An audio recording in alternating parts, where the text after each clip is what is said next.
I saw the movie Speak No Evil for the first time last week. I loved it. I thought it was an awesome suspense thriller.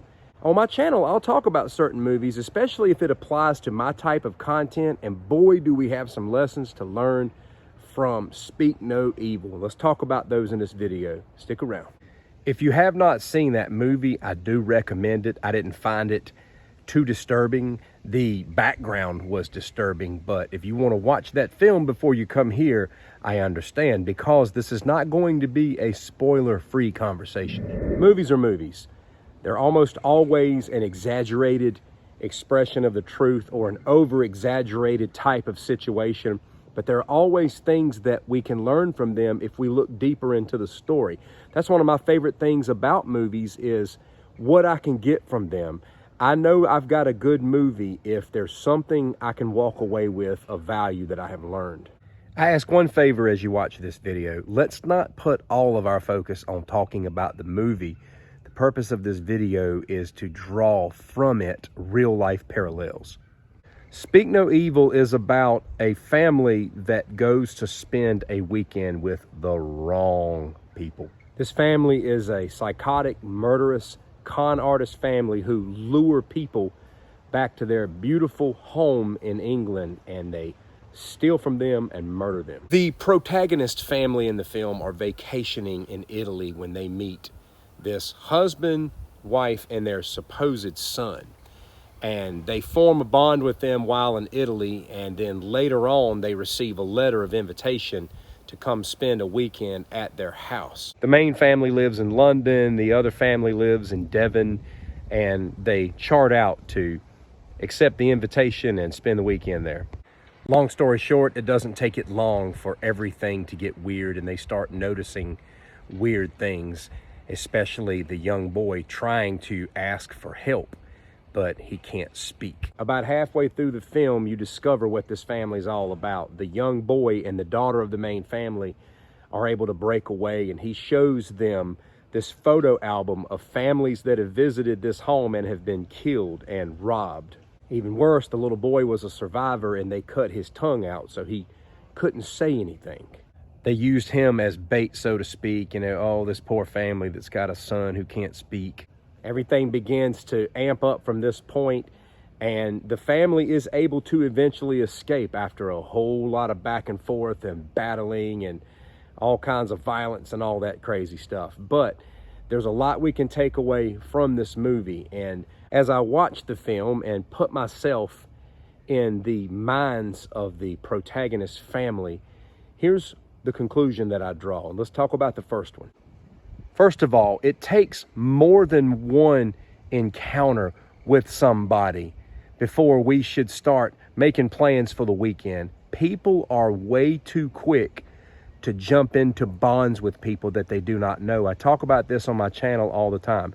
If you don't know them, you don't know them. This family has one good meal with this group of people in Italy. Now all of a sudden we're good to go spend the weekend with them. Some people would do that kind of thing. Some people would put themselves out there like that. You can't do that. Not in this world. I'm going to anticipate an objection right now. Right now, there's a keyboard warrior saying, it must be sad to be so paranoid that you can't strike out and make new relationships. I never said that. What I said is, it takes time before you should trust somebody else with your family, your children, and put yourself in a situation where you're now the person that's not in control any longer, which leads to my next point. Getting into questionable interactions that you don't know with somebody is bad enough, but putting yourself in a situation where they're in the driver's seat is even worse. They were lured out to these people's homes where their resources were, where they knew the territory. This family put themselves in a completely vulnerable situation. Some people not only get involved with people that they don't know too soon, but they put themselves in situations where the other person is totally in control, where they're a sitting duck for whatever this person wants to do. Be careful of putting yourselves in a situation where it's hard for you to say no. One of the biggest problems this family faced in the movie is that they were constantly put in situations where they wanted to say no, but they didn't feel like they could. And this is the problem we face when we're dealing with somebody new. We want to impress them. We want to please them. We don't want to turn them off from the start. And when you put yourself in that kind of situation too soon with somebody, it's very hard to say no. Don't ever be in a situation where you cannot say no, or where you even feel like you can't say no. Don't put your life or someone you love in a situation like that. Don't ever expect somebody else to look out for the well-being of you and your family. That is your responsibility. This family in the movie was able to get away in the end, but not without much difficulty. And a lot of people in life have been able to get away from others, but not everybody else is that fortunate. A lot of people don't get away. They actually tried to escape earlier in the film and had a clean getaway, but the daughter forgot her little bunny, which she was obsessed over, and the daughter starts like scratching herself. That's how obsessed she is with this particular stuffed animal. And of course, the family goes back. I hope in real life, if you don't feel right about something, that you'd never turn back for something minuscule. A lot of times people have a chance to get away from a situation, but they go back for something minuscule. Yeah, it's a movie, but it happens in real life on a lower level. The one thing I will say that this family did good is once they knew they had to fight, they did everything they could to survive. I was very impressed with their adaptability in certain situations, and it's ultimately why they lived. They came across as very weak and dumb in the beginning of the film, but they were quite resilient toward the end. That's another lesson we can take away from this, is that if you have to fight for your life, you better fight with everything you've got. I'm talking fighting with the mind, fighting with every weapon you can get your hands on, fighting with everything you've got, scratching and clawing until you're out of there.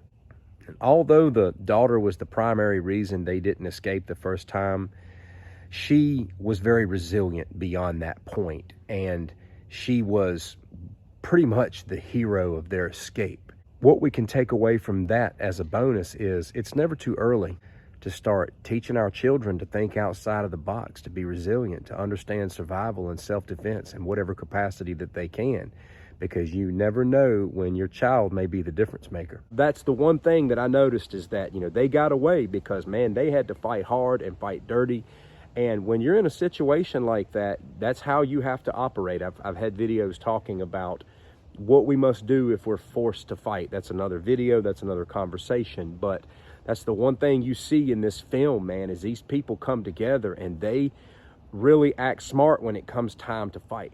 If there was ever a movie that teaches us not to be so trusting of people and not to put ourselves in situations where we're so easily controlled, if there was ever a film that teaches us the value of saying no and getting out when you can, it's the movie Speak No Evil. There's a lot we can learn from a film.